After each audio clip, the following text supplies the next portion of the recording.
Welcome to Chasing Tens, to a very, very informal Q&A session, non-technical Q&A session with me. I've been away from YouTube for more than a year now. I was busy doing my master's degree in automotive journalism, and I've come back to the channel with a bit of a bang, I would say, with a few bikes in the background. I've made some videos. You might have seen a bit of an introduction to the channel in the last two videos. Now, I've had a lot of questions in the last one and a half years since I've been on my academic journey. I'm now a fully fledged journalist, which I am so happy about. And a big thank you to Michael Neves from MCN. He did refer me. Well, when you go to a university for a master's, you need a referral. From my bank wasn't going to give me a referral for an automotive journalism master's. So I emailed Michael Neves, who I knew from an interview before with MCN, and Michael referred me to the university, sent them an email, and I got in. Basically, I already had a degree before in criminal justice. Anyways, let's get to some interesting questions. First things first, where the hell have you been? I think you've already got the answer. I've just been busy studying a master's degree in automotive journalism at Coventry University. And so I finished that, and now I've got my press pass as a journalist. Why do you disappear time to time for a few months?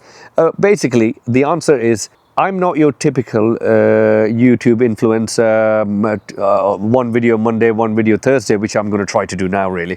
And not greedy after any kind of YouTube money, which isn't much anyways. I've got a full-time job in a bank. I'm a fraud analyst. And so there are other priorities in life. I mean, I don't even get to ride some of the bikes. Life takes over. And I was doing full-time job in my bank, and I was doing full-time master's degree, so I was just busy. So sometimes I disappear, but I will promise you guys I will stay forever if I can. All right, next one. How did you get into racing? Basically, there was no plans to go into racing. I got a call one day from a lovely chap called Jamie Harris saying, would you like to go racing? I said no, and he spoke to another one of my friends called Gogo Gomez, my dearly departed friend Gogo Gomez. I miss him very much, and he said, let's do it, we'll go into it. And then another friend called Ben Varley, a very famous person in the UK in the track day scene and racing scene. Ben Varley, a great friend, and even he was going. So we all kind of made a team, and we went into endurance racing. So sprint racing isn't my cup of tea. I love long stints, endurance racing. All right, going on track days or racing, does that stop you from riding fast on the road? All right, it's definitely changed me completely. I mean, two big things happened.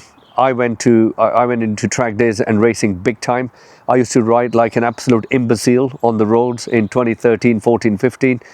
All that changed when I went to the track. You know, if you think you're fast on the road, there's always someone faster on the track. If you think you're fast on a track day, someone always is faster on a race day. You think someone's faster on the race day, the BSB, British Superbike riders, come to your racing series sometimes, and then you think, wow, you know, these guys are astronomically quick. So you actually lose the urge of riding fast on the road when you are regularly doing track days and racing. And to be honest, these days we've got bad potholes, we got audible cameras, crazy police cameras everywhere. You don't want to risk your license and all that. It does slow you down, and age slows you down. And sadly, when I had a dear friend, my closest friend, Gogo, pass away during a European road trip, that changed a lot in me. I am now super careful on the road, without getting too emotional. All right, so do you do this full-time? No, I don't do this full-time. I work in a bank. I'm a fraud analyst specializing in cryptocurrency and all sorts of fraud. When did you start thinking about having a YouTube channel? I think 2016, I went to a Distinguished Gentleman ride. I thought I will film that. I didn't film it. Nothing happened till 2019. And 2019, I was going to a Portimao track day trip with some lovely friends, and I did it then. Question, mum. A question from my mum, very unusual. Why do you do what you do? You actually wear a helmet when you do it, so no one can see you anyways. I mean, this is the most unbelievable question I've had from my mum, who is probably got 4 master's degrees. She's a botanist. She'll actually be quite proud of me today because I haven't cut a lot of the grass in the background because it is no mow May, so you keep the grass higher so the bees and the butterflies can have a good time. So she'll be so proud of me that I'm doing all this as a botanist. Anyways, she asked me this question: why do you do what you do? And I found that quite strange. I think she couldn't understand the concept of chasing time, or chasing tenths, or chasing seconds.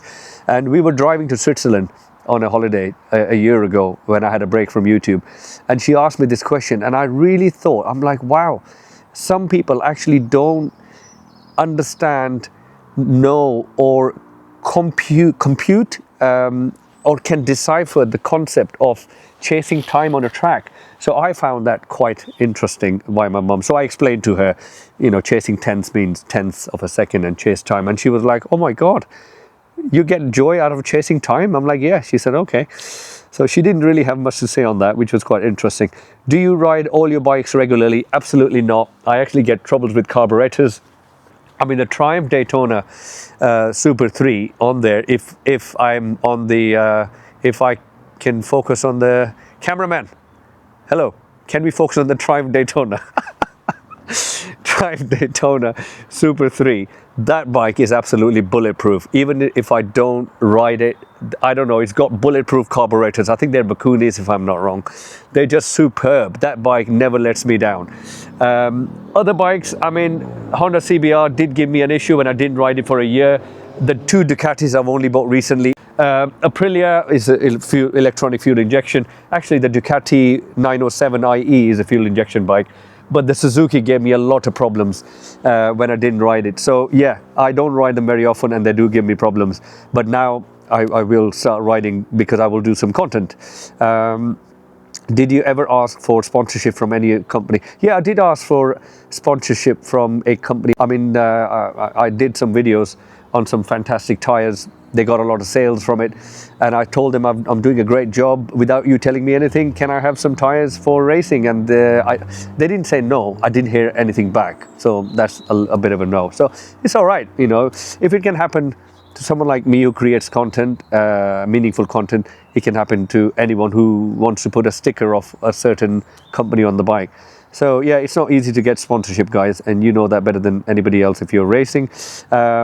Why did you stop racing? Couldn't afford it. My mortgage went doubled, and obviously I've got stupid habit of hoarding bikes, so sadly couldn't afford it, so I stopped. But I might start again, or might do one or two guest appearances with the race team. What was the most difficult thing about racing? Nothing really was difficult. I think the endurance, the Le Mans style endurance racing starts can be quite daunting because you've got so many bikers starting on the grid. I did a start at Anglesey racetrack, if I'm not wrong, and I had a huge eyesight after about an hour of hour-long stint. But it was my best start ever. I overtook 11 bikes. Anyways, all right, next question. Do you consider yourself as an influencer? No, I don't. I absolutely hate that word. If you think you can be influenced by people on something called YouTube very easily, then you need to read some books.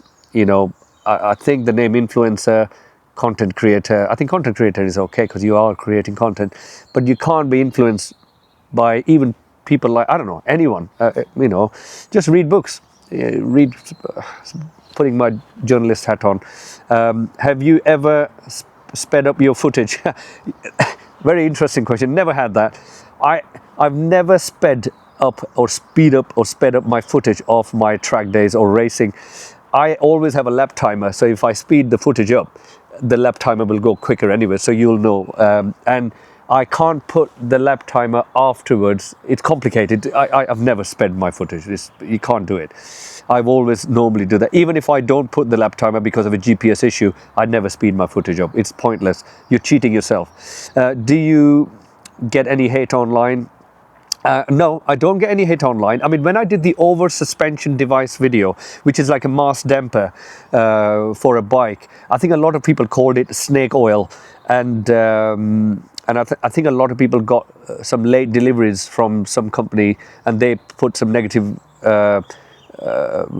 comments on my videos, but they weren't against me. I think they were against the actual product, but they didn't know much about it. Now that product is being used, a form of it in MotoGP, so there's no problems.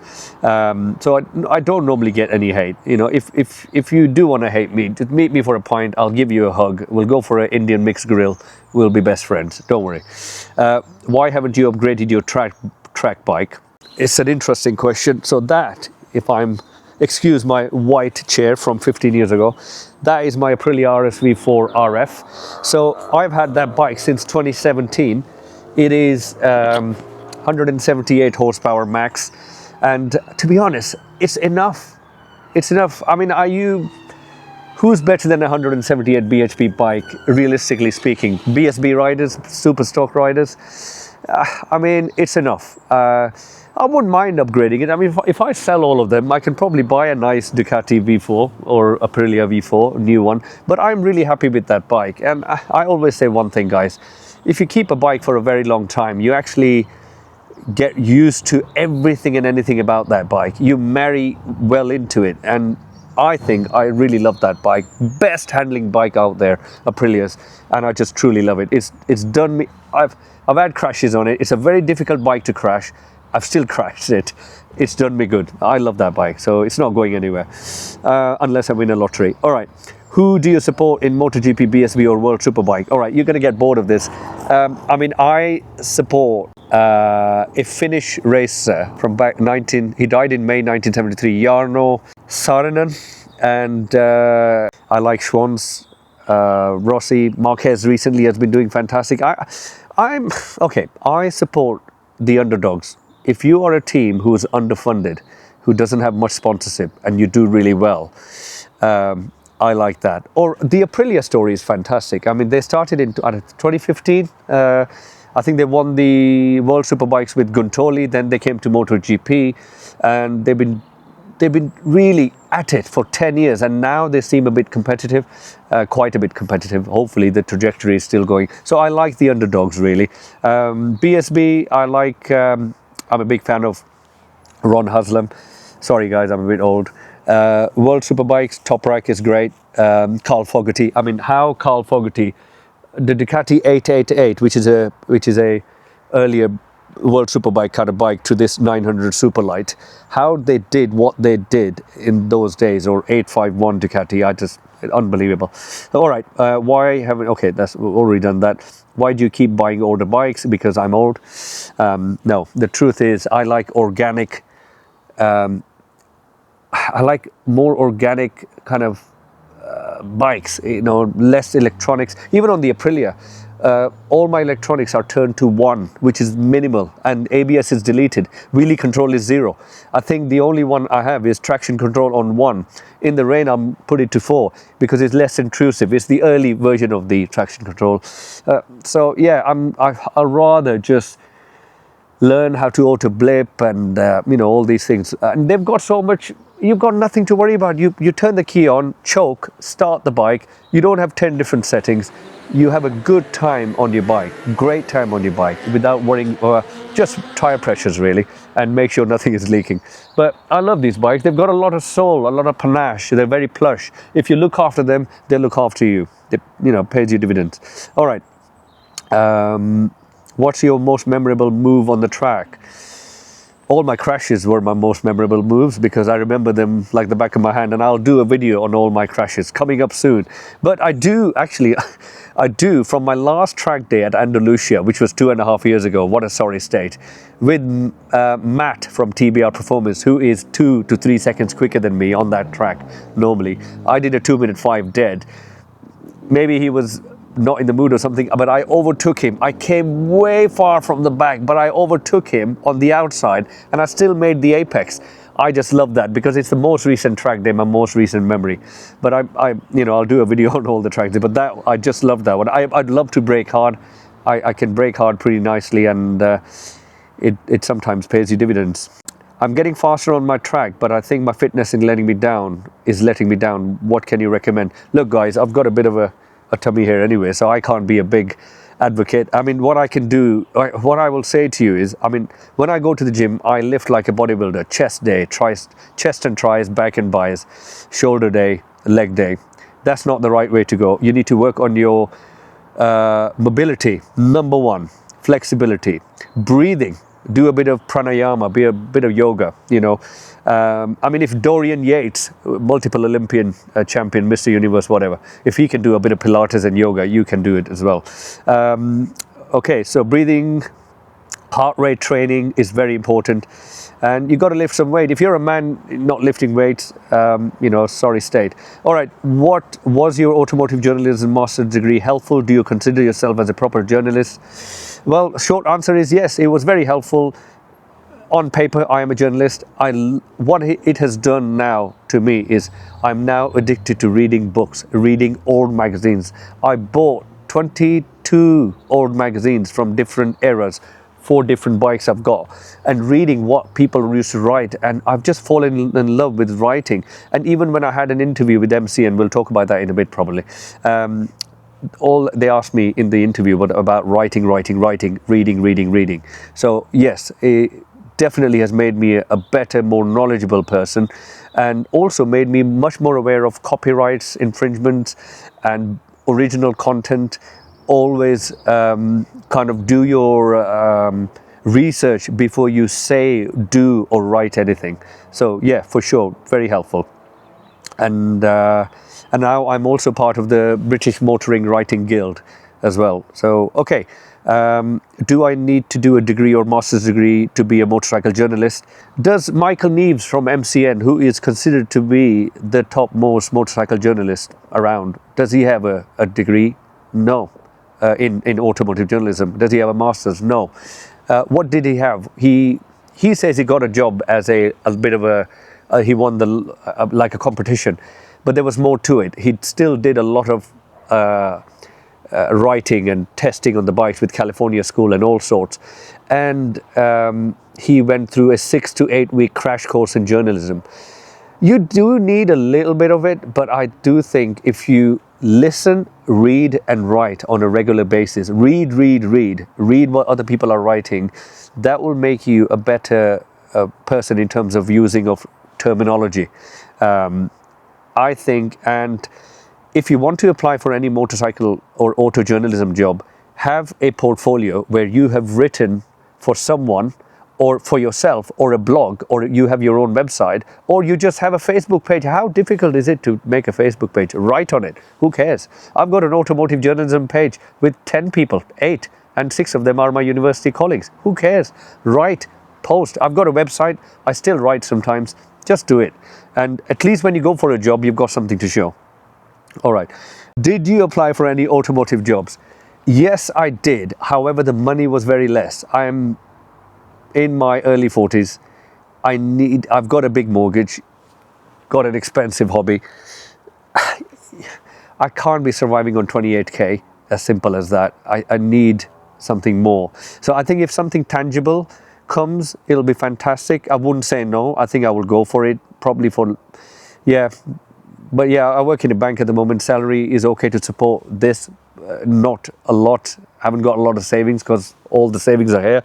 But what I would say is I will only apply for an automotive journalism job if the money is decent for me at my age. Not trying to be choosy. All right, not too many questions left. Do you still think about your MCN job you didn't get? Do you hold any grudges? I did unsubscribe to every single magazine outlet electronically, and most of the people except 4014 out there, not because I held grudges. I think I just wanted to be a bit away from all that. I still think about it sometimes. I mean, it would have been nice to get that job, but I think the right man got the job. If you don't know, I interviewed in 2022 late or 2023 early for an MCN automotive journalism job, motorcycle journalist, road tester, you can say. And I went all the way to the end. I was one of the finalists, and the right person. I think hindsight is a wonderful thing. At that time, I was a bit upset, but not upset, sad. But I think the right person got the job. I still think about it, but I don't hold any grudges. It's all okay. Having multiple bikes or vehicles, do you ever name them? I don't name any of the vehicles, and they don't have any genders, and they're not non-binary or anything else. They're just it. It's a great bike. It's a great bike. It's a fantastic bike. It's a great bike. That's it. No he or she. No names. What was your whole interview process in MCN as a road tester? I will do a separate video on that. That would be a very long. It was a 5 different stage thing. It was tough. And I couldn't believe I went all the way to the end, but I'll do a proper video on that one day. Who do you think got the job in the end? I think a chap called Carl Stevens.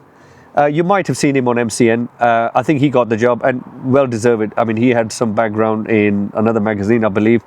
What a fantastic chap. I see him sometimes now on YouTube, and I think, you know what, you got the job. You did well. You deserve it more than me, and he truly did. He had more experience than me. He was better than me, I think, now, hindsight again. With the introduction of AI, so we're on the last 2 questions. With the introduction of AI and auto-generated reels or depleting attention spans, will you change the way you vlog or make your videos? For example, multiple shots and sentences for multiple scenes. Wow, what a question.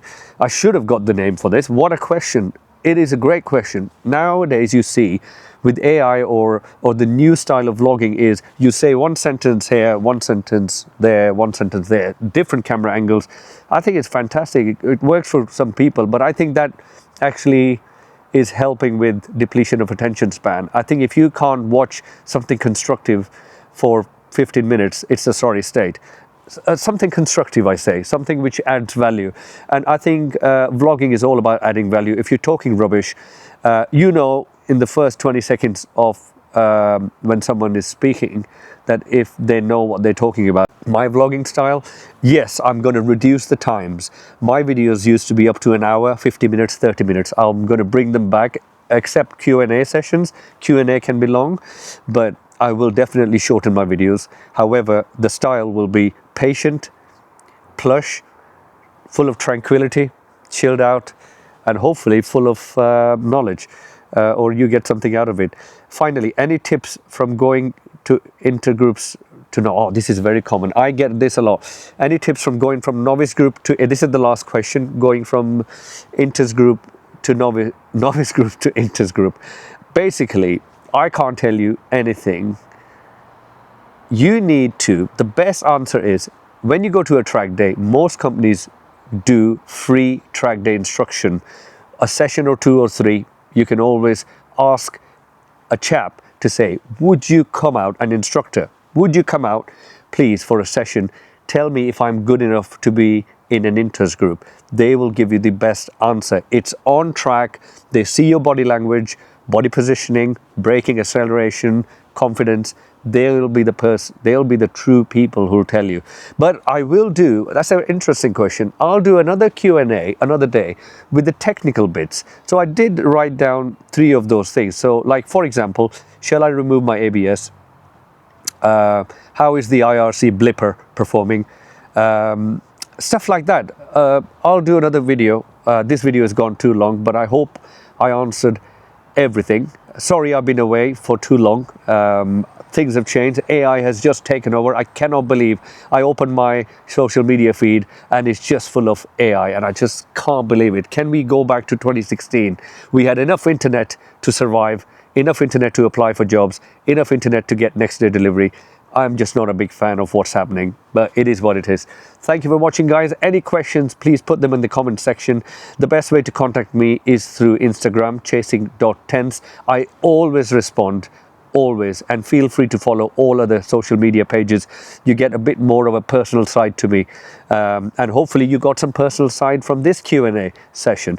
I'm only a tinkle away, guys. Look after yourself. Thank you for watching. Take care.